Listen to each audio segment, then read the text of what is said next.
process and criticize everything you've seen. I hope it'll be many years before you pass under the archway of my door again. You've nothing to complain about. The whole town came. Yes! To fill my house with the swill from the rocks and the poison of their tongues. Mother, don't talk like that. What other way is there to talk about this cursed village with no river? This village full of wells where you drink water always purple, it's been poisoned? Look what they've done to the floor. As though I heard of goats had passed through. Adela, give me a fan. Take this one. Is that a fan to give to a widow? Give me a black one and learn to respect your father's memory. Take mine. And you? And that hat. Well, look for another, because you'll need it for the 8 years of mourning. Not a breath of air will get in this house from the street. Will act as if we'd sealed up doors and windows with bricks. That's what happened in my father's house and in my grandfather's house. Meantime, you can all start embroidering your hope chest linens. I have 20 balls of linen in the chest from which to cut sheets and coverlets. Magdalena, can you embroider them? It's all the same to me. If you don't want to embroider them, they can go without. That way, yours will look better. Neither mine nor yours. I know I'm not going to marry. I'd rather carry socks to the mill. Anything except sit here day after day in this dark room. That's what a woman is for.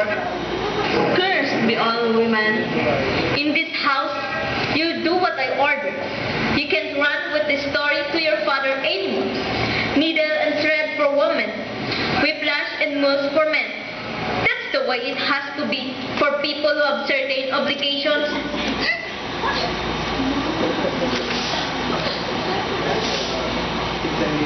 Bernarda, let me out! Let her out now! I had a hard time holding her. In spite of her 80 years, your mother is strong as an oak. It runs in the family. My grandfather was the same way. Several times during the week, I had to cover her mouth with an empty sack because she wanted to shout out to you to give her dishwasher to drink at least and some dog meat, which is what she says you feed her. She's mean. Let her get some fresh air in the patio. She took her rings and the amethyst earrings out of the box, put them on, and told me she wants to get married. Go with her. And be careful she doesn't get near the well. You don't need to be afraid she'll jump in. It's not that. But the neighbors can see her there from their windows. We'll go change her clothes. Yes, but don't take the curtains from your heads. And I'm cautious. I saw her looking out through the cracks of the back door. The man had just gone. And you? What were you doing at the door? I went there to see if the hens had laid. But the men had already gone. A group of them were still standing outside. Angustias! Angustias! Did you want something? For what then? At whom? What are you looking at? Nobody. Is it decent for a woman of your class to be running after a man the day of her father's funeral? Answer me. Whom were you looking at? I? Yes, you. Nobody. So, Hanita? Bernarda, calm down. Get out of her, all of you.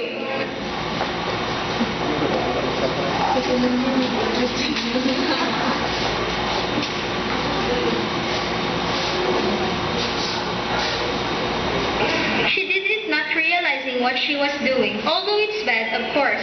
It really disgusted me to see her sneak along to the patio. Then she stood at the window listening to the men's talk, which, as usual, was not the sort one should listen to. That's what they come to funerals for. John Arturus here. He's come to see about dividing the inheritance. Let's go. You start whitewashing the patio.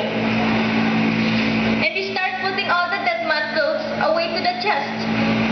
We could give away some of the things. Nothing. Not a bottom even. Not